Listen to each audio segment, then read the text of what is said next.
ان الحمد للہ نحمده ونستعینه ونستغفره ونعوذ باللہ من شرور انفسنا ومن سیئات اعمالنا من يهده الله فلا مضل له ومن يضلل فلا هادي له واشهد ان لا اله الا الله وحده لا شريك له واشهد ان محمدا عبده ورسوله اما بعد فإن خير الحديث كتاب الله وخير الهدي هدي محمد صلى الله عليه وآله وسلم وشر الأمور محدثاتها وكل محدثة بدعة وكل بدعة ضلالة وكل ضلالة في النار. أعوذ بالله السميع العليم من الشيطان الرجيم من همزه ونفخه ونفثه. بسم الله الرحمن الرحيم. رب اشرح لي صدري ويسر لي امري واحلل عقدة من لساني يفقهوا قولي. بسم الله الرحمن الرحيم. ان الله وملائكته يصلون على النبي يا ايها الذين آمنوا صلوا عليه وسلموا تسليما. اللهم صل على محمد وعلى آل محمد كما صليت على إبراهيم وعلى آل إبراهيم إنك حميد مجيد. اللهم بارك على محمد وعلى آل محمد كما باركت على إبراهيم وعلى آل إبراهيم إنك حميد مجيد. اللهم ربنا آتنا في الدنيا حسنة وفي الآخرة حسنة وقنا عذاب النار. ربنا آتنا من لدنك رحمة وهيئ لنا من أمرنا رشدا. لا إله إلا أنت سبحانك إني كنت من الظالمين. حسبنا الله ونعم الوكيل. يا حي يا قيوم برحمتك أستغيث ولا حول ولا قوة إلا بالله العلي العظيم. آمين. الحمدللہ آج 28 مارچ 2021 کی قرآن کلاس نمبر 73 کی اسٹوڈیو ریکارڈنگ ہونے جا رہی ہے. آج بھی انشاءاللہ تعالی ہم سورۃ النساء کی آیت نمبر 48 اور اسی سے جڑی ہوئی سورۃ النساء ہی کی آیت نمبر 116 کے کانٹیکسٹ میں توحید کے حوالے سے اور شرک کی سینسٹیوٹی کے حوالے سے بقیہ کی گفتگو انشاءاللہ مکمل کریں گے. پچھلی جو دو مسلسل کلاسیں ہیں 71 اور 72 وہ بھی اسی کانٹیکسٹ میں ہوئی. 71 کے آلموسٹ 25 منٹ اور 72 تو مکمل 55 منٹ کی کلاس اسی سے ریلیٹڈ تھی. یہ ٹوٹل 80 منٹ کی گفتگو ہو چکی ہے اور آج انشاءاللہ تعالی امید ہے کہ یہ گفتگو کنکلوڈ ہو جائے گی انشاءاللہ. آپ لوگوں نے نوٹس کیا ہوگا کہ اس توحید کے ایشو کے اعتبار سے اور شرک کی سینسٹیوٹی کے اعتبار سے میں نے صرف 1 پوائنٹ ایجنڈا جو ہے نا وہ ڈسکس کرنے جا رہا ہوں مسلسل، اور وہ ہے مسئلہ استعانت، غیر اللہ کو مدد کے لیے پکارنا جو سامنے ہستی موجود نہیں ہے. باقی ساری چیزیں ثانوی ہیں اور عموماً باقی چیزیں لوگوں کو پتہ بھی ہے کہ غیر اللہ کو سجدہ نہیں کرنا، جہالت کی وجہ سے کوئی کر دے الگ بات. اصل جو چیز ہے نا جس کے اوپر لوگ پھنسے ہوئے ہیں، ایاک نعبد و ایاک نستعین، یہ جو دوسرا حصہ ہے کہ دعا بھی صرف اللہ ہی سے کرنی ہے، اسی کو مسئلہ استعانت کہتے ہیں. اور میں نے اس کے لیے ذرا مزید سفسٹیکیٹڈ لفظ یوز کیا ہے، دعا صرف اللہ ہی سے، جس پہ میرا یہ ریسرچ پیپر بھی ہے جس کو میں نے ڈسکس کیا ہے اس میں اپنی دونوں ویڈیوز کے اندر. تو آج بھی میں اسی ٹاپک کو انشاءاللہ تعالی آگے لے کر چلوں گا. اور میں اکثر اس بات کے اوپر بڑا دکھی ہوتا ہوں کہ اگر آپ ڈر رہے ہوں کسی مسلمان کو قرآن کی آیت پیش کرتے ہوئے تو ایک لمحے کے لیے سوچیں کہ وہ شخص مسلمان ہے بھی ہے کہ نہیں، کہ جس کو آپ ڈریں کہ میں نے ابھی اگر اسے قرآن کی آیت پڑھ کے سنائی نا تو مجھ پہ فوراً گستاخی کا فتویٰ لگا دے گا. اگر کافر ہو تو پھر تو سمجھ آتی ہے. مسلمان کو اگر دوسرا مسلمان قرآن کی آیت پیش کرتے ہوئے ڈرے تو سر پھر ڈر جانا چاہیے کہ معاملہ بہت زیادہ بگڑ چکا ہے. میں آپ کو نمونے کے طور پہ ایک آیت پیش کر دیتا ہوں اور آپ سے میں یہ ریکویسٹ کروں گا کہ یہ آیت کبھی بھرے مجمع میں، کبھی دوستوں کے اندر، کبھی اپنے خاندان کے لوگوں میں بیٹھ کے آپ اس آیت کو بیان کریں اور اس کا ترجمہ جس مکتب فکر کے وہ ہے نا اسی کا ہی ترجمہ پڑھ کے آپ بتا دیں، اور پھر دیکھیں آپ کے ساتھ ہوتی کیا ہے۔ حالانکہ قرآن کی آیت ہے، ترجمہ بھی ان کے اپنے علماء نے کیا ہوا ہے، خواہ احمد بریلوی صاحب کا ترجمہ اٹھا لیں، اشرفی تھانوی صاحب کا اٹھا لیں، جونا گڑھی صاحب کا اٹھا لیں، فتح محمد جلندری کا اٹھا لیں، سید فرمان علی شاہ کا اٹھا لیں، میں نے سارے فرقوں کے علماء کے نام لے دیے۔ یہ سنیں جی آیت، سورۃ الاعراف، آیت نمبر 188۔ اعوذ باللہ من الشیطان الرجیم، بسم اللہ الرحمن الرحیم۔ قل لا املک لنفسی نفعا ولا ضرا، اے نبی تم فرما دو کہ میں تو اپنی جان کے لیے بھی نہ کسی نفع کا مالک ہوں نہ کسی نقصان کا، الا ما شاء اللہ، ہاں مگر جو اللہ چاہے۔ تو اگر نبی علیہ السلام کو اپنی ذات کے حوالے سے اختیار نہیں ہے تو کسی دوسرے کو نفع دینا تو یہ بہت بڑی بات ہو جائے گی نا۔ اور ابھی یہ بات کنکلوڈ نہیں ہوئی، یہ آیت اس میں آگے چل رہی ہے۔ وَلَوْ كُنْتُ أَعْلَمُ الْغَيْبِ، اور اگر میں خود غیب جان لیتا ہوتا، جس طرح کہ ہمارے بریلویوں کا یہ عقیدہ ہے، جب ہم انہیں یہ بات کرتے ہیں تو وہ آگے سے لڑتے ہیں، نہیں نہیں ہم تو کہتے ہیں اللہ بتاتا ہے، نہیں نہیں یہ مسئلہ نہیں ہے، آپ یہ کہتے ہیں کہ اللہ تعالیٰ نے یک مشت سارا علم دے دیا ہوا ہے، اب نبی علیہ السلام کو اللہ کو کنسلٹ کرنے کی ضرورت نہیں، وہ خود ہی حاصل کر لیتے ہیں۔ یہ نہیں ہم کہہ رہے ہوتے کہ آپ یہ کہہ رہے ہیں کہ وہ اللہ کی مدد کے بغیر حاصل کیا، نہیں، آپ کہتے ہیں سب کچھ مل گیا۔ یقین نہ ہے تو آپ اعلیٰ حضرت کا ترجمہ پڑھ لیں، الرحمن علم القرآن خلق الانسان علمہ البیان، اس کا ترجمہ انہوں نے کیا ہے کہ اللہ تعالیٰ نے انسانیت کی جان محمد صلی اللہ علیہ وآلہ وسلم کو پیدا کیا اور ما کان و ما یکون کا علم انہیں سکھا دیا۔ ما کان و ما یکون یعنی جو کچھ تھا اور جو کچھ ہوگا سب کا علم دے دیا۔ تو اب فرق صرف رہ گیا ذاتی عطائی کا۔ ویسے تو اعلیٰ حضرت کہتے ہیں الدولۃ المکیہ کے اندر، جو انہوں نے علم الغیب کے اوپر کتاب لکھی ہے، وہ کہتے ہیں جی انبیاء اور اللہ کے علم کا تو ایسا ہی فرق ہے جیسے ایک سمندر ہو اور دوسری طرف ایک قطرہ، کوئی اگر پرندہ اپنی چونچ میں لیتا ہے تو اتنا ڈفرنس ہے، لیکن جب ڈفرنس پوچھے کہ جو اتنا بڑا ڈفرنس ہے کہیں پھر جھلکنا تو چاہیے نا۔ تو جیسے آپ یہ بات کریں کہیں گے آپ نبی کے علم کو ناپ رہے ہیں، آپ تو بڑے گستاخ ہو گئے، ناپا تو آپ نے خود ہے، آپ نے کہا کہ سمندر اور قطرے کا فرق ہے، تو کوئی ہمیں موٹا سا فرق بتا دینا، تو فوراً گستاخی کا فتویٰ لگائیں گے۔ اور یہاں پہ اللہ تعالیٰ کیا فرما رہا ہے، اے نبی تم فرماؤ اگر میں خود غیب جان لیتا ہوتا، یعنی میرے پاس یہ کمپیٹنسی ہوتی، یہ کوئی کمپیٹنسی نہیں ہے، جس طرح عورت کو یہ اختیار نہیں ہے کہ وہ اپنا دودھ اتار سکے جب تک وہ دوائی استعمال نہ کرے یا نیچرل اس کی پریگنینسی نہ ہو جائے، اپنے اختیار میں نہیں ہے اس کی، اسی طریقے سے کسی پیغمبر کے اختیار میں نہیں یہ چیز ہوتی کہ اسے کوئی غیبی خبر پتہ چل جائے جب تک اللہ تعالیٰ اس پہ ظاہر نہ کرتے۔ یہ کوئی کمپیٹنسی نہیں ہے جو آپ سیکھ لیں گے اور پھر آپ جب چاہیں فارمولہ لگائیں اور آگے رزلٹ نکلے، نہیں۔ اگر تم فرماؤ میں غیب جان لیتا ہوتا، لستکثرت من الخیر، تو میں تو بہت خیر کثیر جمع کر لیتا،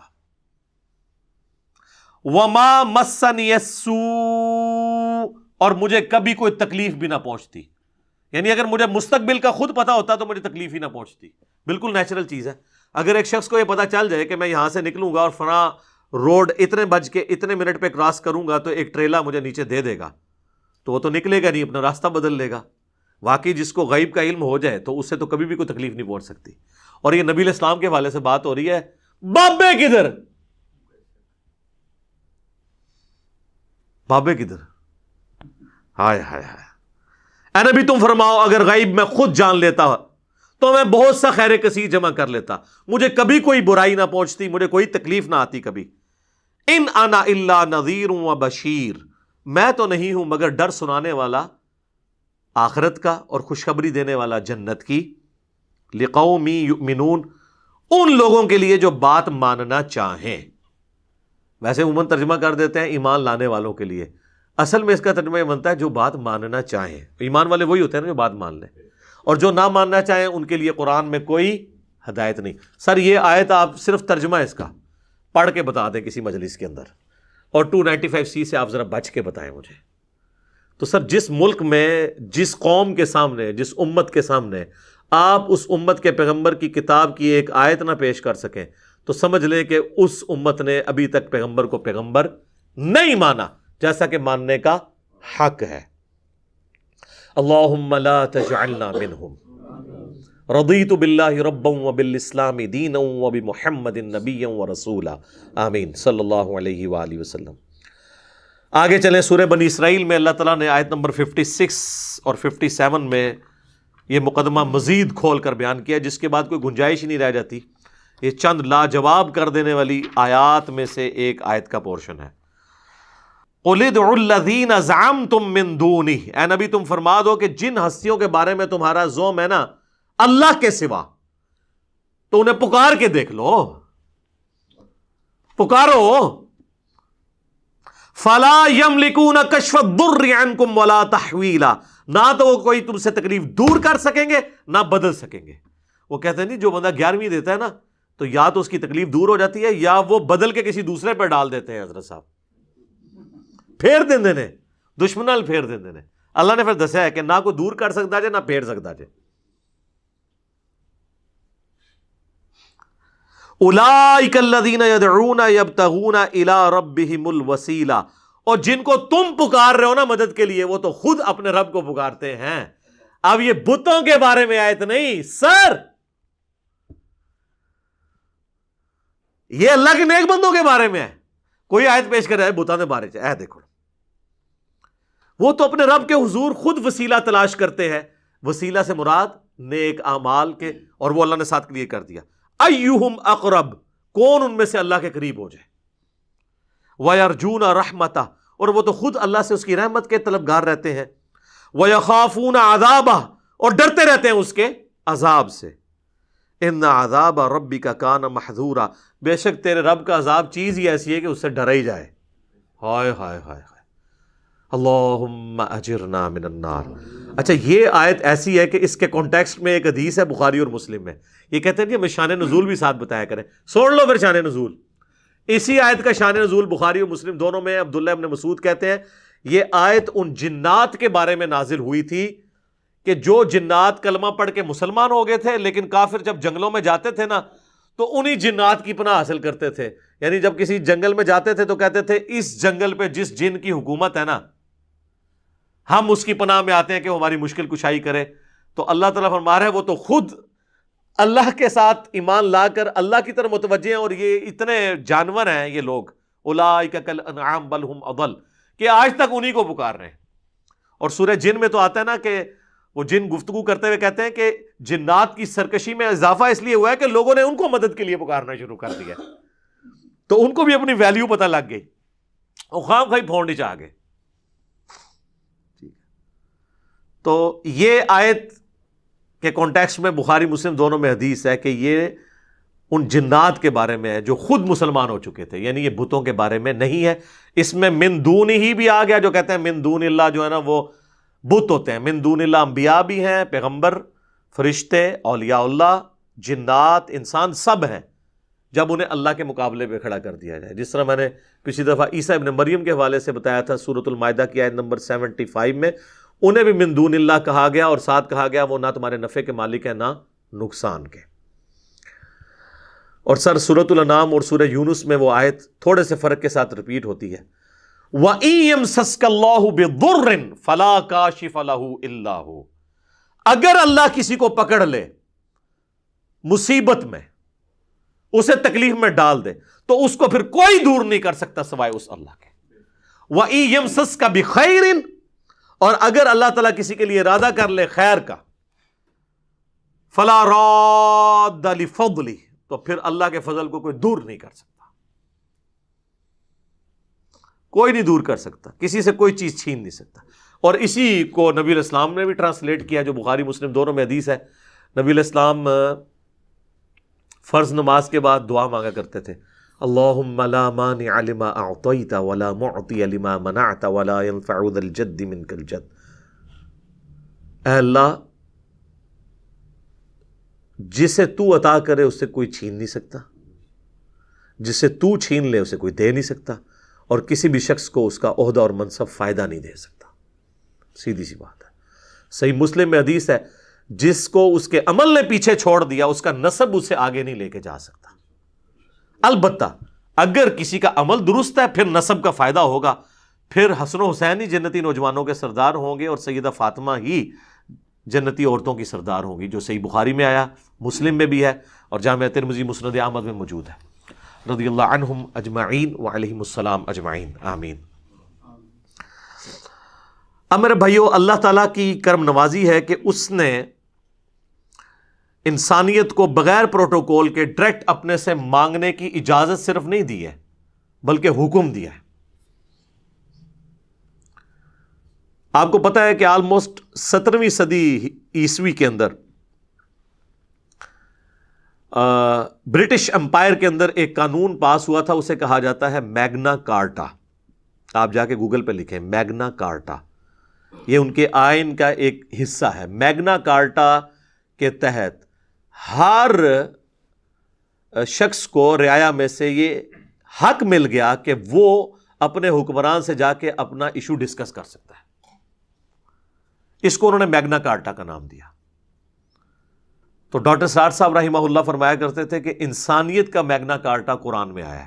یہ تو صرف ان کی رعایا ہے نا، ساری انسانیت جنوں ان سب کے لیے میگنا کارٹا قرآن میں آیا. سورۃ البقرہ آیت نمبر 186، وَإِذَا سَأَلَكَ عِبَادِي عَنِّي فَإِنِّي قَرِيبٌ. اے نبی، جب بھی میرے بندے آپ سے میرے بارے میں پوچھے نا تو آپ فرماؤ میں تمہارے بہت قریب ہوں. اجیب الدعوۃ الداعی اذا دعان، میں ہر پکارنے والے کی پکار کو سنتا ہوں جب وہ مجھے دعا کے لیے پکارے. لیکن شرط کیا ہے؟ فَلْيَسْتَجِيبُوا لِي وَلْيُؤْمِنُوا بِي لَعَلَّهُمْ يَرْشُدُونَ. لیکن لوگوں کو بھی چاہیے کہ میرا کہنا مانے، میری بات مانے اور مجھ پہ ایمان لائے جیسا کہ ایمان لانے کا حق ہے، تاکہ وہ رشد و ہدایت پا سکے. یہ ون وے ٹریفک نہیں ہوگی سر، آپ کو بھی کچھ کرنا ہوگا پھر رسپانس آئے گا. اب یہ چیزیں اتنی واضح ہیں، آلموسٹ میں سمجھ لیں 100 منٹ کی گفتگو تو اس پہ کر چکا ہوں مسئلہ استعانت کے اوپر. اب میں چاہ رہا ہوں کہ آخر میں آج کی کلاس میں جتنا ہمارا ٹائم یہ بچا ہے 35-40 منٹ، اس میں وہ 10 بڑے بڑے جو وسوسے ہیں، اشکالات ہیں، ایمبیگوٹیز ہیں، دھوکے ہیں جو علماء سو دیتے ہیں اپنی پبلک کو یہ بات منوانے کے لیے کہ بابوں کو پکارو، ولیوں کو پکارو، پیغمبروں کو پکارو، فرشتوں کو پکارو، بس اللہ کو نہ پکارو. اور جب کوئی کہ اللہ کو پکارو تو کہیں پیچھے تو اللہ ہی ہے. انہوں نے اللہ نے بھی پیچھے کر دیتا ہے، نبی نے بھی پیچھے کرتا ہے. نبی کے مقابلے پہ اپنے اپنے بزرگ کھڑے کر لیے. جب ہم کہتے ہیں یار یہ تو قرآن میں تو یہ لکھا ہے، وہ کہتے ہیں جی ہمارے بزرگوں کو قرآن نہیں آتا تھا، اور ہمارے بزرگ تو وہی کچھ بتا رہے ہیں، پیچھے نبی نے، نبی بھی پیچھے. جب توحید کی بات کریں کہ بھئی اللہ سے دعا مانگو، وہ کہتے ہیں ہم جو بزرگوں سے بھی مانگتے ہیں. ہم کب کہتے ہیں وہ خود دیتے ہیں، وہ اللہ سے لے کے دیتے ہیں. پیچھے اللہ ہی ہے، اللہ بھی پیچھے، نبی بھی پیچھے، تے بابے اگے لے آندے. اور جو کہتا ہے کہ یار ان کو ہٹاؤ بابوں کو، اور اس کو بڑے آسان الفاظ میں کہتا ہے کہ مرنے سے پہلے اے مسلمان کر لے اس پہ غور، کتابوں کا خدا اور ہے، بابوں کا خدا اور. اس کے خلاف ہو جاتے ہیں کہ یہ کہتا ہے 2 خدا ہیں. نہ سر، خدا ایک ہی ہے، لیکن جن کوالٹیز کے ساتھ آپ کے بابوں نے بتایا وہ کوالٹیز وہ نہیں جو آسمانوں سے نازل ہوئے دین میں تھی.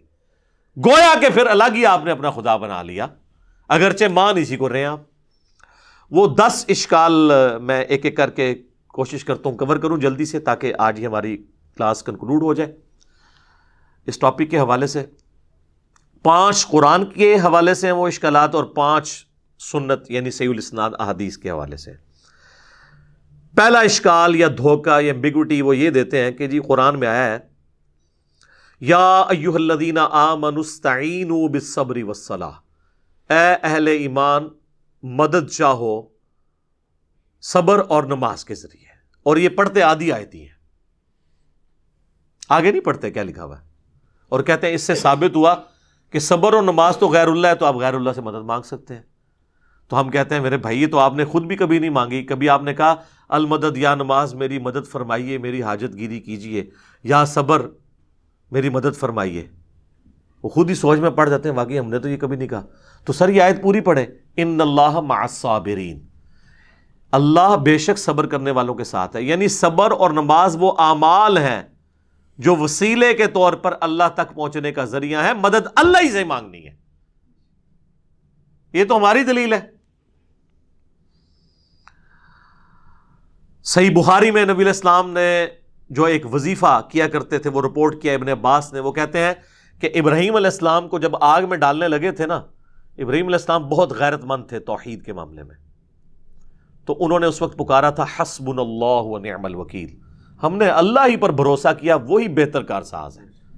اور ابن عباس کہتے ہیں تمہارے جد امجد ابراہیم بھی یہی کہا کرتے تھے، اور تمہارے نبی پہ بھی جب مشکل وقت آتا تھا وہ بھی یہی کہتے تھے حسبنا اللہ و نعم الوکیل. سر پورے قرآن میں انبیاء کی دعائیں ہیں کہ اس میں باب بزرگ کچھ بھی نہیں ہے، اور نہ کہیں تعلیم کیا گیا ہمیں کہ بابوں کو ڈال کے، انبیاء کی تعلیمات تو ہمیں سمجھانے کے لیے تھی، ایسا بھی نہیں.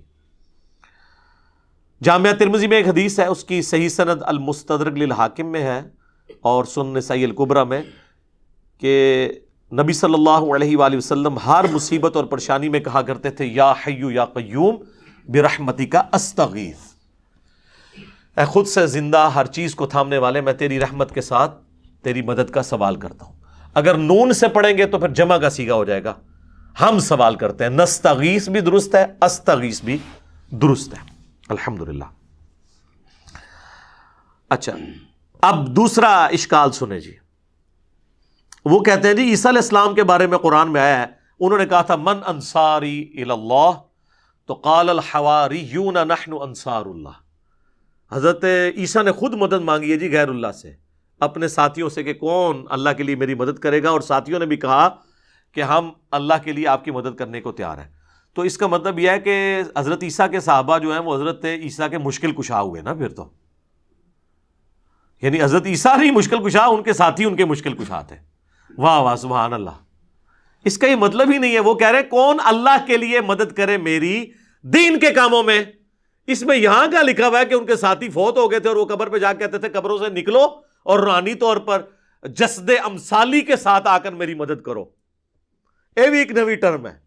تو دوسری کہنا نا قاسم نوتوی صاحب 6 سال بعد کس طرح نکلے وہ دیوبند کی صلح کرانے کے لیے بیداری میں. وہ کہتے ہیں جسد امثالی کے ساتھ ایک نیا ان کو جسم ملا تھا تو اسے قبر نکلا ہے. اچھا بریلویوں کے بابے نکل آئے تو وہ شرک، دیوبندیوں کے نکل آئے تو توحید. اپنی عقل کا علاج کروائیں. تو یہ تو بالکل ظاہری اسباب ہے. یہ وہی چیز ہے جو قرآن میں حکم ہے وَتَعَاوَنُوا عَلَى الْبِرِّ وَالتَّقْوَى وَلَا تَعَاوَنُوا عَلَى الْإِثْمِ وَالْعُدْوَانِ. نیکی پرہیزگاری کے کاموں میں ایک دوسرے کی مدد کرو، برائی کے کاموں میں نہ کرو. اس میں تو غیر اللہ کو غائب میں پکارا ہی نہیں جا رہا، نہ مرے ہوئے کو پکارا جا رہا ہے، نہ کسی دور والے کو، جو سامنے موجود ہے. وہ تو سر آپ کافر سے بھی مدد لیں. صحیح بخاری میں حدیث ہے نبی علیہ السلام کی وفات اس حال میں ہوئی کہ آپ کی زرہ گروی رکھی ہوئی تھی یہودی کے پاس اناج کے عوض، تو آپ کافر سے بھی مدد لیں ظاہری اسباب میں. لیکن یہ تو نہیں ہے کہ کوئی فوت ہو گیا ہے اور سامنے موجود نہیں، آپ اس کو مدد کے لیے پکار رہے ہیں. نہیں، وہ نہ آپ کسی جن کو پکار سکتے ہیں، نہ فرشتے کو، نہ کسی پیغمبر کو، نہ کسی بزرگ کو. اور یہ تو حضرت عیسیٰ کے ساتھی تھے نا. اس طرح کی آیت تو قرآن میں نبی صلی اللہ علیہ وسلم کے لیے بھی ہے. سورۃ الاعراف میں آیت نمبر 157 ہے، جس میں اللہ تعالیٰ نے باقاعدہ حکم دیا ہے اہل ایمان کو کہ تمہارا ایمان اس وقت کامل ہوگا کہ جب تم نبی کی مدد کرو گے ان کے دین کے سلسلے میں. فالذین آمنوا بہ وعزروہ، جو ان پر ایمان لے کر آئے پھر ان کی عزت کی، ونصروا، اور ان کی مدد کی، واتبعوا النور الذی انزل معہ، اور پیروی کی اس قرآن نور کی جو ان کے ساتھ نازل ہوا، اولئک هم المفلحون، وہ ہے فلاح والے. ہم آج بھی نبی علیہ السلام کی مدد کر سکتے ہیں ان کے دین کی اشاعت کر کے. تو اس کا کیا مطلب ہے ہم رسول اللہ کے مشکل کشا ہو گئے؟ نہیں، ہم تو اپنی مشکل دور کرنے کے لیے اللہ کے دین کا جو ہے وہ کام کر رہے ہیں.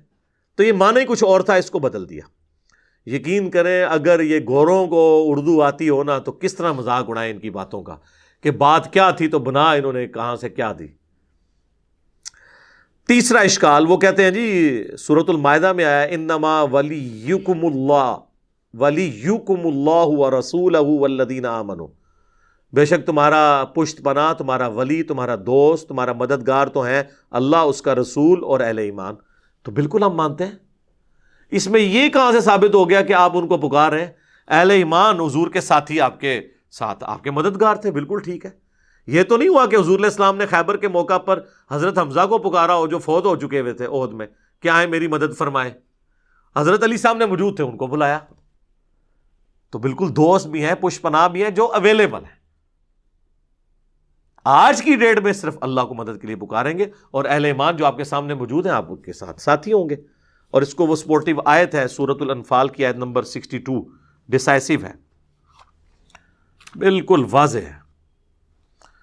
وَإِن يُرِيدُوا أَن يَخْدَعُوكَ، اے نبی اگر آپ کو خطرہ ہو نا کہ یہ کافر آپ کے ساتھ دھوکہ کریں گے، فَإِنَّ حَسْبَكَ اللَّهُ، تو بے شک اللہ آپ کے لیے کافی ہے.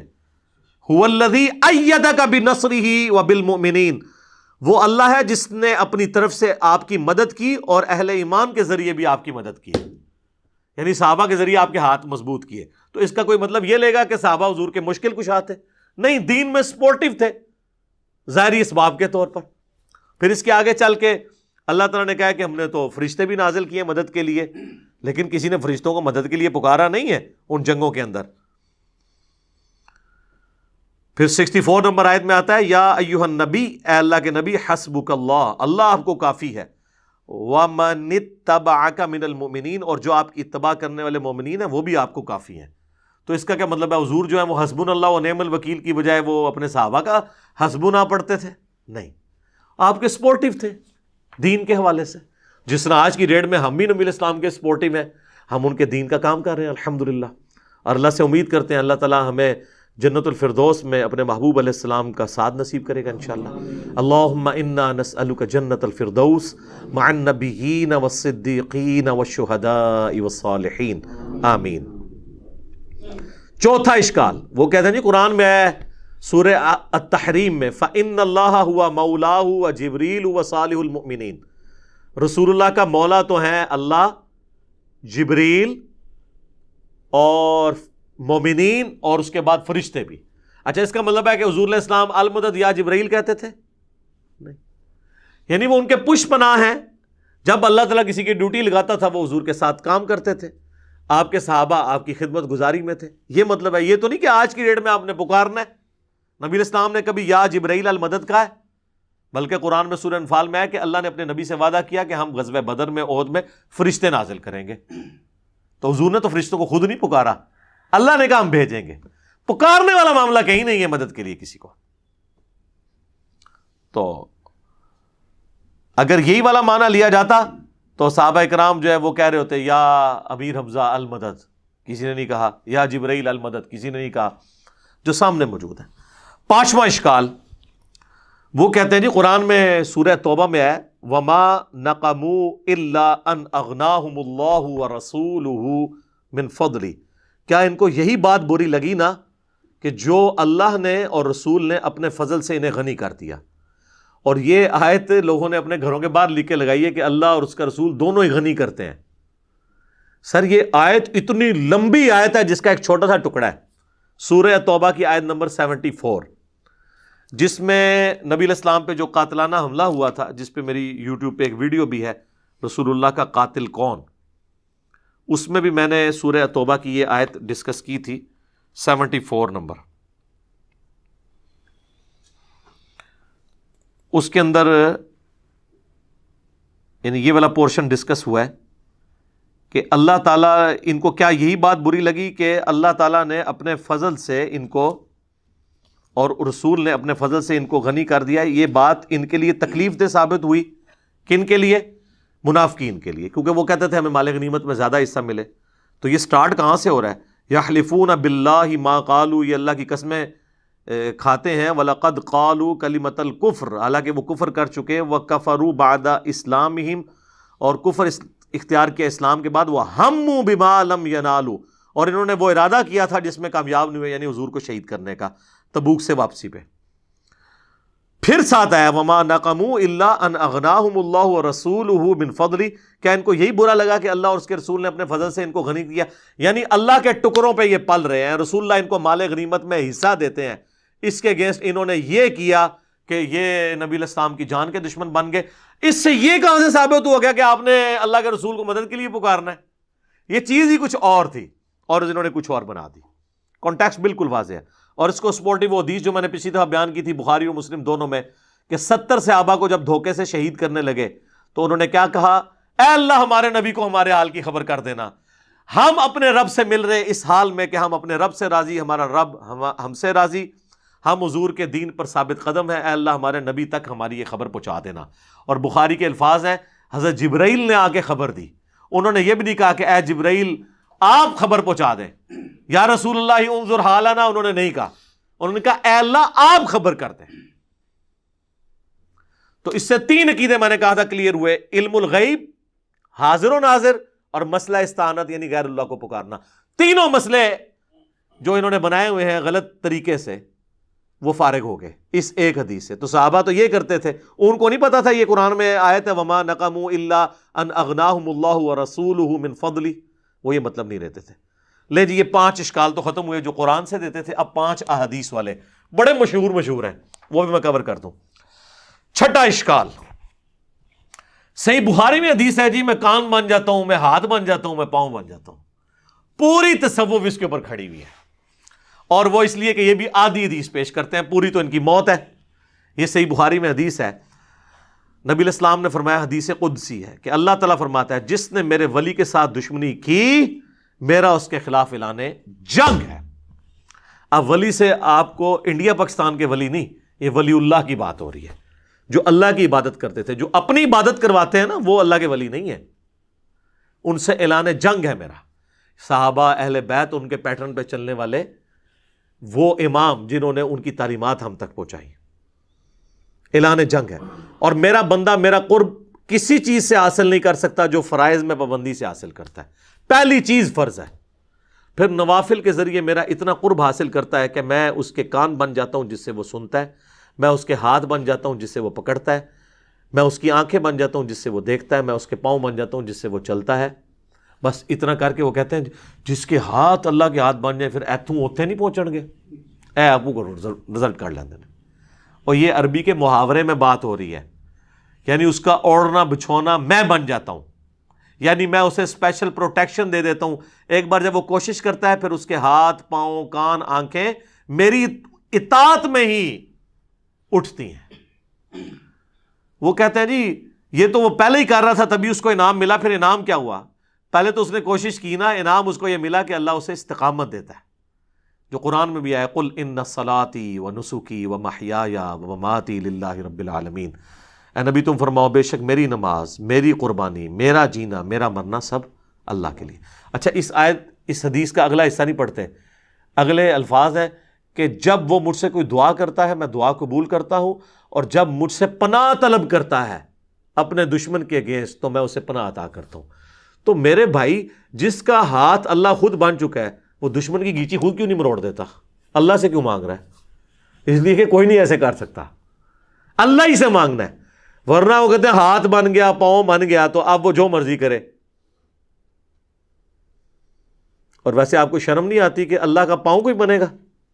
اس کا فزیکل معنی آپ لیں گے کہ اللہ کسی بزرگ کا پاؤں ہے تو پھر آپ پہ 295 لگے گی، آپ اس پیغمبر کی بھی توہین کریں گے اور اللہ کی بھی۔ تو یہ بات ہو رہی ہے محاورتاً، اور آگے الفاظ حدیث کی اس کی حفاظت کر رہے ہیں، لہٰذا یہاں سے دھوکہ دینا بند کریں۔ اور اس کو سپورٹیو حدیث ہے بخاری مسلم دونوں میں، اما عائشہ کہتی ہیں جب بادل نظر آتے نا اور آندھی چلتی تو ہم لوگ خوش ہوتے کہ بارش آئے گی، اور حضور صلی اللہ علیہ وسلم کے مبارک چہرے پر پریشانی کے آثار آ جاتے ہیں۔ تو میں کہتی اللہ کے نبی لوگ تو خوش ہو رہے ہیں بارش آئے گی اور آپ پریشان ہو رہے ہیں، تو آپ فرمایا کرتے اے عائشہ مجھے کیا پتا کہ ان بادلوں سے آگ برسے گی یا بارش کا پانی؟ تو کسی نے نہیں کہا یا رسول اللہ آپ کو نہیں پتا بارش کا پانی برستا ہے، لیکن حضور کا یقین اللہ پہ دیکھیں۔ پھر آپ نے سورہ الاحقاف کی وہ آیت تلاوت کی کہ قوم عاد پہ عذاب اسی طریقے سے آیا تھا کہ سخت گرمی کے بعد ایک بادل نمودار ہوا اور وہ ساری قوم اس کے نیچے آ گئی، اور کہا کہ ابھی بارش برسے گی، اس میں سے آگ نکلی، سب ہلاک ہوئے۔ حضور نے سورہ احقاف کی آیت پڑھ کے کہا کہ مجھے بتاؤ عائشہ مجھے کیا پتا کہ اس بادل میں سے عذاب آنے والا ہے یا اللہ کی رحمت؟ اور پھر حضور علیہ السلام یہ دعا کیا کرتے اے اللہ اسے ہمارے لیے رحمت بنا دے جو بادل آئے ہیں۔ اگر حضور علیہ السلام اپنے بارے میں کہہ رہے ہیں کہ مجھے نہیں پتا کہ اس میں سے کیا ہونا ہے، تو آپ بابوں کے بارے میں کیا کہہ سکتے ہیں؟ وہ اشارہ کر کے یہ کر دیں گے تو وہ کر دیں گے۔ حضور علیہ السلام کا ذرا یقین دیکھیں کہ فیصلے اللہ نے کرنا ہے۔ تو میرا خیال ہے یہ کافی ہے، ہاتھ بن جاتا ہوں پاؤں بن جاتا ہوں اس کی اگر پریکٹیکل مثال ہوتی تو نبی علیہ السلام کی مبارک ذات ہوتی. البتہ اس میں جہاں معجزات ہیں وہ ہم مانتے ہیں. جو بخاری مسلم میں آپ نے دعا کی، بارش نازل ہو گئی، پھر اگلے خطبے میں وہی بندہ کھڑا ہوا، پورے ہفتے تک بارش ہوتی رہی، اس نے کہا یا رسول اللہ ہمارے تو گھاٹ ٹپک رہے ہیں، تو آپ نے مبارک انگلی سے اشارہ کیا، اللہ تعالیٰ نے آپ کی دعا قبول کی، وہ معاملہ الگ ہے. یہ تو رپورٹ ہوئی ہیں چیزیں. آپ جو بابوں کے بارے میں سٹوریاں بتا رہے ہیں وہ کوئی رپورٹ نہیں ہوئی ہیں، سب جعلی ہیں. اور اگر آپ کہتے ہیں اصلی ہے تو کر کے بتاتے سر. اے کوڑا تھا اے میدان. ایک نگاہ مار کے یوٹیوب سے نبی علیہ السلام سے متعلق گستاخانہ ویڈیو ڈیلیٹ کرا دیں. تہاڈی بزرگی کس دہڑے کام آونی ہے؟ کس دن کام آئے گی آپ کی بزرگی؟ آئے نا. ہمیں تو آپ کہتے ہیں امت مر جائے اگر حضور کے گستاخانہ کھا کے مان رہے ہیں. امت تو بعد مرے، پہلے وہ بابے کیوں نہیں مر جاندے جنہوں دی ڈیوٹیاں نے؟ ان کے پاس تو اختیار بھی ہے اور وہ امتی نہیں ہے، انہیں اپنے نبی کا درد نہیں ہے، ان کو تو ہم سے زیادہ ہونا چاہیے نا. تو آپ یہ بھی کہا کریں وہ سارے بابے بھی مر جان جنہاں کو اختیار ہے نگاہ مار کے ڈیلیٹ کرنے دا، وہ نہیں کروا رہے. علمی طور تے ویسے مر گئے نے ہن، تو دوسرے طریقے نال بھی مارنا ہے تو اس طریقے نال مارو، ساڑی جان چھڈو. اچھا جی، 7واں اشکال وہ کہتے ہیں نہیں، مسلم شریف میں حدیث ہے حضور نے ایک صحابی سے کہا کہ مانگ کیا مانگتا ہے؟ حضرت ربیعہ سے جو وضو کروایا کرتے تھے، سل ربیعہ. تو انہوں نے کہا جنت میں آپ کا پڑوس مانگتا ہوں. تو دیکھیں حضور نے جنت عطا فرما دی. سر یہ حدیث پوری تو پڑھے، اس کے آگے الفاظ ہیں. نبی علیہ السلام فرمایا اس کے علاوہ بھی کچھ مانگنا ہے تو مانگ لو. کہا نہیں یا رسول اللہ آپ کا پڑوس ہی چاہیے. تو آپ نے فرمایا کثرت سجود سے میری مدد کر. اب اس کو آپ نے وہ نہیں لینا کہ حضور کا مشکل کشا وہ بن گیا تھا. آپ تو ہر جگہ مدد دیکھ کے تو مشکل کشا بنا دیتے ہیں. کثرت سجود سے میری مدد کر، یعنی تم زیادہ عبادت کرو، میری مدد کرو کہ میں اللہ کو سفارش ڈال سکوں کہ یہ نیک بندہ اس کو میرے ساتھ کر دے.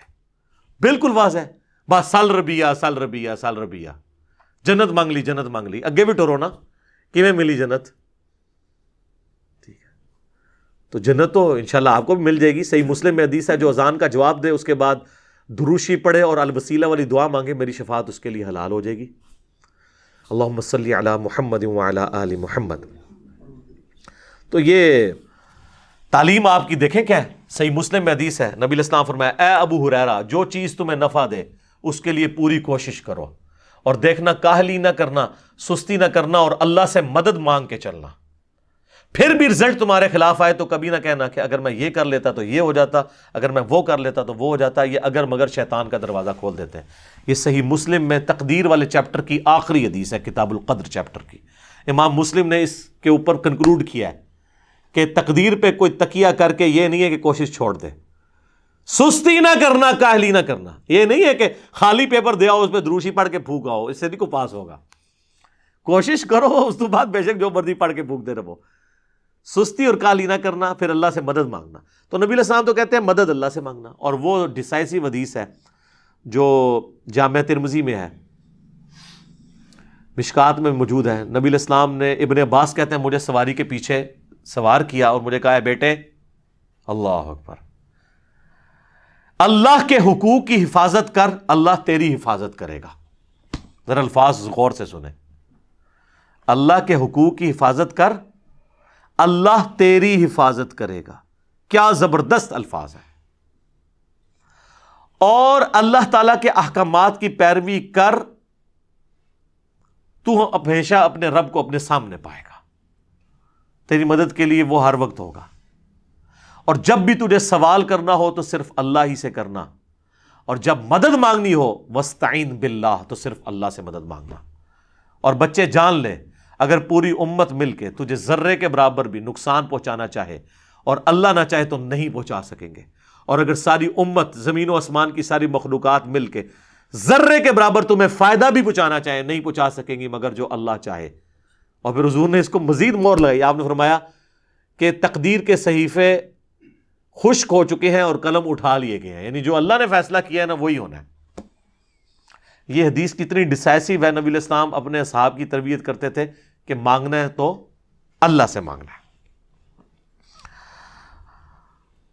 اچھا جی، 8واں اشکال وہ کہتے ہیں جی ایک صحابی کی پنڈلی ٹوٹ گئی. صحیح بخاری میں آتا ہے حضور کے پاس پنڈلی لے کے آ گیا، حضور نے جوڑ دی، ہاتھ پھیرا.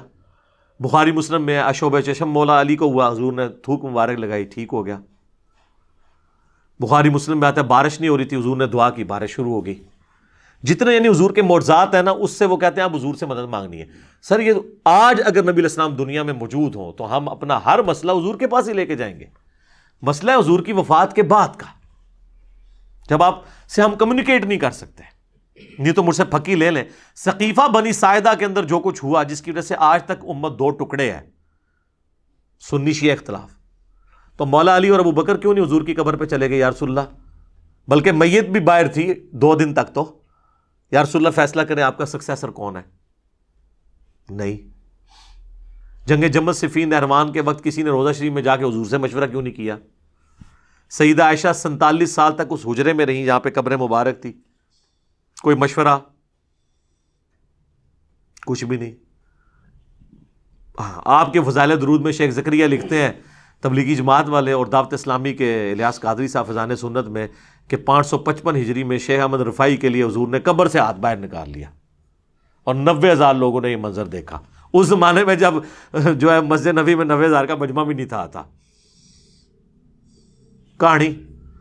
اور دیکھنے والوں میں شیخ عبد القادر جیلانی کا نام بھی ذکر کیا جاتا ہے، اور عبد القادر جیلانی بیچارے دیکھتے ہی رہے، انہوں نے چومے ہاتھ، اور انہوں نے مرید نے چوم لیا شیخ احمد رفاعی نے. سب کہانیاں جوڑی ہوئی ہیں، جوڑتے رہے. یہ کچھ صحابہ کے ساتھ نہیں ہوا. تو یہ یعنی نبی علیہ السلام کی وفات کے بعد یہ جو معجزات ہیں، یہ تو ہم آج بھی مانتے ہیں حضور موجود ہوں. اور میں اب اس سے زیادہ سخت بات کرنے لگا ہوں، برا نہیں ماننا. اگر کسی کو یقین ہے نا کہ ایسا ہوتا ہے تو اپنی ایک پنڈلی کی قربانی دے نا، خود ہی توڑ کے لے آئے. روضہ شریف تک ہم اسے لگا دیتے ہیں، ویزا لگوا دیتے ہیں، وہاں پہ روضہ شریف پہ آپ کو لے جاتے ہیں، جائیں اپنی پنڈلی کی ہڈی جوڑ کے بتائیں. ان کو بھی پتہ نہیں جوڑے گی. ہاں نبی علیہ السلام اگر دنیا میں موجود ہوں تو یقیناً ہاتھ پھیرنے سے یہ ہو جائے گا. ان کو بھی پتہ ہے کہ آج کی ڈیٹ میں نہیں ہوگا. حضور کی وفات کے بعد کیا لوگ جا کے قبر سے جا کے مانگا کرتے تھے؟ بخاری مسلم سے یہ معجزہ پیش کرتے ہیں 1500 صحابہ کے لیے پانی کے چشمے جاری ہو گئے مبارک انگلیوں سے، بالکل ہوئے. لیکن حضور کی وفات کے بعد کیا قبر سے جا کے کوئی کہتا تھا جی آپ انگلیوں سے چشمے جاری کریں؟ اور میں نے تو بتایا صحیح مسلم میں ایک حدیث ہے، حضرت عمر نے ایک سفر کے دوران حضور کو پانی جمع کر کے کہا کہ یا رسول اللہ آپ اپنا مبارک ہاتھ رکھ کے دعا فرمائیں نا، اس میں سے چشمے جاری ہوں. اور وہی حضرت عمر، صحیح بخاری میں 1010 نمبر حدیث ہے 1010، وہ کہتے ہیں اِنَّا كُنَّا نَتَوَسَّلُ إِلَيْكَ بِنَبِيِّنَا، اے اللہ پہلے ہم آپ کے نبی کے وسیلے سے آپ کے پاس آتے تھے، یعنی حضور کے ذریعے آپ کی طرف متوجہ ہوتے تھے، حضور کی دعا کی برکت سے بارش نازل ہوتی تھی. اب ہم آپ کے نبی کے چچا کو لے کے آئے، ان کی دعا کی برکت سے بارش نازل فرما، بارش ہو جاتی. تو حضرت عمر کہہ سکتے تھے نا یا رسول اللہ جب آپ قبر سے باہر تھے تو آپ چشمہ جاری کرتے تھے، اب آپ قبر میں ہیں تو کوئی مسئلہ نہیں، احمد رفاعی کے لیے تو آپ نے نکالنا ہی ہے، تو آپ قبر مبارک سے ہاتھ باہر نکالیں اور امت کو سیراب کر دیں. تو یا پھر کہ حضرت عمر جو ہیں وہ وہی عقیدہ رکھتے تھے جو قرآن و سنت میں اور جو ہم پیش کر رہے ہیں، کہ وفات کے بعد اب وہ کمیونیکیشن گیپ نہیں ہوگا. حیات النبی اپنی جگہ موجود ہے، لیکن دنیاوی حیات نہیں، آخرت کی حیات ہے. حیات النبی پہ سب سے زیادہ ویڈیوز ہی میری ہیں، لیکن وہ دنیاوی حیات نہیں ہے، آخرت کی زندگی ہے، جس میں نہ سانس ہے، نہ کھانا پینا ہے دنیا والا، نہ ٹوائلٹ ہے. آج بھی قبر مبارک اگر آپ کھودیں تو نبی علیہ السلام اسی حالت میں لیٹے ہوئے ہوں گے جس طرح 800 سے 1400 سال پہلے آپ کو دفنایا گیا تھا. کوئی سانس نہیں لے رہے ہوں گے، اسی حالت میں ہوں گے. آپ اس زندگی کو آبزرو کر ہی نہیں سکتے. تو یہ پیش کرنا ہے معجزات کے ذریعے، یہ بالکل جھوٹ ہے. ورنہ تجربے کے لیے پھر تیار ہو جائیں، جس نے پنڈلی کی قربانی دینی ہے تو کریں. پھر 9واں اشکال وہ کہتے ہیں جی، اس کو بلکہ شعر بنا دیا، آج لے ان کی پناہ، آج مدد مانگ ان سے، پھر نہ مانیں گے گر قیامت میں گر مان گیا. وہ اعلیٰ حضرت کا شعر ہے کہ قیامت میں تو نے بھی حضور سے ہی شفاعت کرانی ہے، تو آج کیوں نہیں حضور کو مدد کے لیے پکارتا؟ ادھر تو نے حضور کو ہی پکارنا ہے نا. سر اس لیے پکارنا ہے کہ حضور سامنے ہوں گے صلی اللہ علیہ وسلم. دنیا میں بھی جب سامنے موجود تھے تو حضور کو اپنے مسئلے بتانے تھے، آخرت میں بھی جب حضور علیہ السلام سامنے آئیں گے تو ان کے سامنے ہی ان کو ہی ہم اللہ کے حضور اپنا وسیلے کے طور پہ پیش کریں گے، انہی کے ہاتھ پہ شفاعت کا دروازہ کھلے گا. لیکن یہ بیچ والا پورشن آپ نے کہاں سے نکال لیا؟ جیسے آپ تراویح سے 20 تراویح نکال لیتے ہیں اور یوفون سے یوفون نکال لیتے ہیں، مسقال ذرۃ خیر یرا سے مسقال نکال لیتے ہیں، الفاظ کے میچ کرنے سے وہ چیزیں نہیں نکل آتی. تو حدیث شفاعت والا معاملہ ڈیفرنٹ ہے. ورنہ میں نے حضرت عمر والا بتا دیا، وہ تو کہتے ہیں جب تک نبی موجود تھے ان کے ذریعے متوجہ ہوتے تھے. اب ان کے چچا کو ان کی دعا کی برکت سے.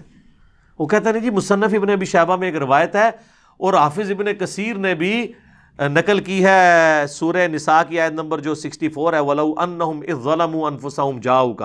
جب اپنی جانوں پر ظلم کرو تو حضور کی خدمت میں حاضر ہو جاؤ, حضور شفاعت کریں گے تو اللہ توبہ قبول کرے گا. اس آیت کے کانٹیکسٹ میں ابن کثیر بھی لے کے آئے کہ ایک جو ہے نا وہ اعرابی حضور کی قبر پہ حاضر ہوا اور کہا یا رسول اللہ قرآن میں تو حکم ہے کہ یہ حکم حضرت عمر کو نہیں پتا تھا اور ایک پینڈو کو پتا چل گیا, اپنی عقل کا علاج کراؤ. اسی لیے کہا گیا نا علیکم بسنتی و سنت الخلفاء الراشدین المہدیین. صحیح بخاری 1010 میں تو حضرت عمر کہہ رہے ہیں اللہ جب تک نبی موجود تھے ہم ان کو وسیلے کے طور پہ پیش کرتے تھے, اب ان کے چچا کو لے کے آئے ہیں. تو حضرت عمر کو نہیں پتا تھا میں جا کے ڈائریکٹ پہ قبر پہ جا کے وَلَوْ أَنَّهُمْ ظَلَمُوا أَنفُسَهُمْ جَاءُوكَ کا پڑھ لوں. Point to be noted. تو وہ کہتے ہیں بھی وہ خواب میں حضور کی زیارت ہوئی اور کہا کہ عمر کو میرا سلام کہنا اور کہنا ان قریب بارش ہو جائے گی, اور کئی کہتے ہیں قبر سے آواز آ گئی عمر کو سلام کہنا اور اسے کہنا عوام پہ نرمی کرے. سر یہ مصنف ابن ابی شیبہ میں جو روایت ہے نا اس میں آمش مدلس ہے اور ان سے روایت کر رہا ہے اور سما کی تصریح نہیں ہے. اور صحیح مسلم کے مقدمے میں امام مسلم نے یہ پیٹ رول لکھا ہے کہ مدلس کی آن والی روایت سما کی تصریح سے کے بغیر حدثنا یا اخبرنا کے بغیر قابل قبول نہیں ہوگی.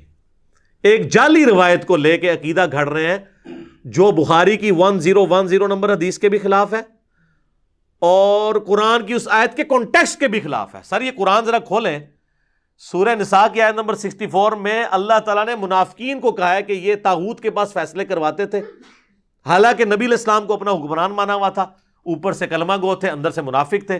تو اللہ تعالیٰ نے فرمایا کہ اب جو انہوں نے ظلم کیا نا کہ اپنا فیصلہ کافروں سے کروایا, تو اب ان کو چاہیے حضور کے سامنے آئے, حضور سے معافی مانگے, آپ صلی اللہ علیہ وآلہ وسلم اللہ کے حضور ان کی شفاعت کریں کہ جو انہوں نے یہ مس بیہیو کیا کہ بجائے حضور کو جج ماننے کے جا کے یہودیوں سے فیصلہ کروایا, پھر اللہ ان کو معاف کرے گا. وہ تو کنٹیکسٹ ہی ڈیفرنٹ تھا, اس کو آپ نے پکڑ کے حضور کی وفات کے بعد کیسے لگا دیا, بات کون سی تھی؟ اور وہ کہتے ہیں یہ آیات جنرلائز ہیں. اچھا جی جنرلائز ہیں تو وَلَوْ أَنَّهُمْ إِذْ ظَلَمُوا أَنفُسَهُمْ جَاءُوكَ اس کے تحت سقیفہ بنی ساعدہ پھر کیوں ہوا, جنگ جمل صفین نہروان کیوں ہوئی, صحابہ کیوں نہیں قبر رسول سے جا کے فیصلہ کرواتے رہے؟ اس وقت تو قبر میں بھی نہیں نبی علیہ السلام گئے تھے, 2 دن تک تو میت مبارک باہر تھی, جنازہ جاری تھا, کسی کو وسوسہ بھی نہیں آیا کہ حضور سے ہی جا کے پوچھ لیں, کیونکہ اس زمانے میں عقیدے نہیں ہوا کرتے تھے. یہ آج کے جھگڑے ہیں جی, عطائی ذاتی, مستقل بالذات, غیر مستقل بالذات, پتہ نہیں کیا کیا کہانیاں بنائی ہوئی ہیں. اور جناب صحیح مسلم میں حدیث ہے, ایک صحابی نے حضور کے سامنے خطبہ دیتے ہوئے کہا میں یطیع الرسول میں یطیع اللہ و رسولہ فقد رشدا, جو اللہ رسول کی اطاعت کرے وہ کامیاب ہوا, ومن یعصہما اور جس نے ان دونوں کی نافرمانی کی فقد غوا وہ گمراہ ہو گیا. آپ نے فرمایا بئس الخطیب انت, کتنا برا خطیب ہے تو نے یہ کیوں کہا ان دونوں کی, حالانکہ جملہ کانٹیکسٹ کے ساتھ درست تھا کہ جو اللہ رسول کی اطاعت کرے وہ کامیاب ہوا, جو ان دونوں کی نافرمانی کرے وہ ناکام ہوا. لیکن حضور نے فرمایا دونوں نہیں کہنا, اللہ ایک ہے. تمہیں کہنا چاہیے وَمَن يَعْصِ اللَّهَ وَرَسُولَهُ فَقَدْ غَوَىٰ.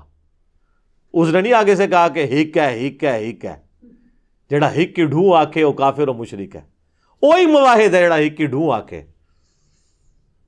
اور ابو داؤد میں آگے الفاظ ہیں, آپ نے فرمایا قم اذهب, اٹھ نکل ادھر سے, تو نے مجھے اللہ کے ساتھ شامل کر دیا. اور مسند احمد میں اور امام بخاری کی کتاب الادب المفرد میں ایک صحابی نے کہہ دیا یا رسول اللہ ما شاء اللہ و شئت, اے اللہ کے رسول جو اللہ چاہے اور جو آپ چاہیں. آپ نے فرمایا اجعلتنی للہ عدلا, اجعلتنی للہ ندا, کیا تو نے مجھے اللہ کے مقابلے پر کھڑا کر دیا؟ قل بل ما شاء اللہ وحدہ, بلکہ کہہ جو اکیلا اللہ چاہے. اس نے نہیں کہا یا رسول اللہ میں آپ کو عطائی مان رہا ہوں, غیر مستقل بذات مان رہا ہوں, اور میں اللہ کی اطاعت سے ہی مان. اس زمانے میں یہ کہانیاں نہیں سناؤندیاں بھائی, اردو دین سیدھا سی, ٹھیک ہے. تو اسی واسطے اسی سیدھا دین اتو بیان کر رہے ہیں, کتاباں والا دین اللہ کے فضل سے. آخری اشکال ہے جی 10واں, جس میں میرا پورا لیکچر بھی ہے, مجھے تم سے شرک کا خوف نہیں. وہ کہتے نہیں یہ کہانیاں اپنی کول رکھو, شرک کا کوئی خوف ہی نہیں رہا. اچھا نہیں خوف ہے تو یہ صحیح مسلم میں کیوں حدیث ہے, صحیح بخاری میں, کہ دیکھنا میری شان کو اس طرح بلند نہ کرنا جس طرح عیسیٰ ابن مریم کو ان کے ماننے والوں نے کیا میں اللہ کا بندہ اور اس کا رسول ہوں، مجھے اللہ کا بندہ اور رسول ہی کہنا. تو کسی نے نہیں کہا یا رسول اللہ آپ کو تو گارنٹی ہے وہ میں شرک نہیں کرے گی، تو آپ یہ ہمیں نصیحت کیوں کر رہے ہیں؟ تو یہ حدیث بخاری مسلم میں کیوں ہے کہ آپ اپنی وفات کے دنوں میں اپنے چہرے مبارک سے چادر ہٹاتے تھے اور کہتے تھے لعن اللہ الیہود والنصارى، اللہ کی لعنت ہو یہود و نصارہ پر، انہوں نے اپنے نبیوں کی قبروں کو سجدہ گاہ بنا دیا تھا، تم میری قبر کو سجدہ گاہ نہ بنانا. اور اس کے آگے حضرت عائشہ کے الفاظ ہیں اگر ہمیں یہ خطرہ نہ ہوتا کہ لوگ حضور کی قبر پہ سجدے شروع کر دیں گے تو ہم زائرین کی زیارت کے لیے اوپن قبر کو چھوڑ دیتے، لیکن حضور ہمیں ڈرا رہے تھے اس لیے ہم نے اوپن زیارت کے لیے قبر کو نہیں چھوڑا بلکہ حجرے کے اندر ہی رہی. اب تو خیر وہاں اجازت سے بھی کوئی نہیں اندر جا سکتا. تو کسی کو نہیں پتا تھا مجھے تم سے شرک کا خوف نہیں. تو اس پہ میری پوری یوٹیوب پہ ویڈیو پچھلے دنوں ریکارڈ ہوئی ہے، مجھے تم سے شرک کا خوف نہیں. یہ حضور علیہ السلام نے صحابہ کو اور صحابہ کے پیٹرن پہ چلنے والی ایک خاص اسکول آف تھاٹ کو یہ بات کی تھی کہ قیامت تک ایک میرا امت کا گروہ ایسا ہے جو بخاری مسلم میں آتا ہے کہ وہ قیامت تک حق پہ قائم رہے گا. باقیوں کے لیے نہیں آیا، وہ تو ابو داؤد میں خود ہی آپ کہتے ہیں 72 جہنم میں جائیں گے اور ایک جنت میں جائے گا. حضور اس زمانے میں وہ صحابہ تھے جن سے شرک کا خوف نہیں تھی، اور صحابہ کے زمانے سے قیامت تک ایک گروہ. ورنہ تو یہ خود بھی مانتے ہیں کہ نصیریہ جو علی اللہ کہہ رہے ہیں اس وقت وہ یہود و نصارہ کا گروہ ہے، کوئی شیعہ سے نکلا ہے. قادیانی جو ختم نبوت میں شرک کر رہے ہیں سنیوں سے نکلے ہیں. اور حلولیہ جن کو کشف المعجوم میں خود علی اجویری صاحب نے کہا یہ گمراہ فرقہ ہے جو کہتے ہیں بندے کے اندر اللہ گھس جاتا ہے، یہ شرک نہیں ہے. اور وہ انہوں نے لکھا ہے یہ اہل سنت کے جو گمراہ فرقے ہیں ان میں سے ایک فرقہ ہی ہے. خود انہوں نے مانا ہے کہ سنیہ دے جڑے 12 فرقے نے 10 حق ہوتے نے 2 گمراہ نے، انہیں حلول ہوئی ہے جو حلول کا عقیدہ رکھتا ہے. تو یہ شرک تو ہوا ہے. اور اس حدیث کی شرح آپ ابن حجر اسقلانی کی فتح الباری پڑھ لیں یا عمدۃ القاری جو ہے پڑھ لیں بدر الدین عینی کی، دونوں نے لکھا ہے کہ یہ پوری امت کے لیے گارنٹی نہیں ہے، خاص طبقے کے لیے ہے، ادروائز امت میں لوگ شرک میں مبتلا ہوئے ہیں. صحیح مسلم میں حدیث ہے جس کے جنازے میں 40 ایسے لوگ شریک ہوں جو شرک نہ کرتے ہوں تو ان کی شفاعت قبول کر لی جائے گی. تو جنازہ تو پڑھتے ہی مسلمان ہے.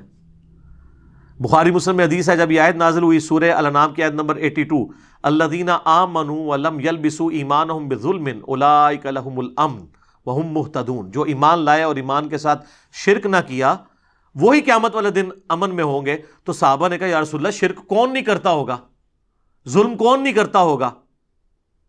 وہ صحابہ تو چھوٹے سے گناہ کو بھی ظلم سمجھتے تھے. تو حضور نے فرمایا یہاں ہر ظلم نہیں، اس ظلم سے مراد ہے ان الشرک لظلم عظیم.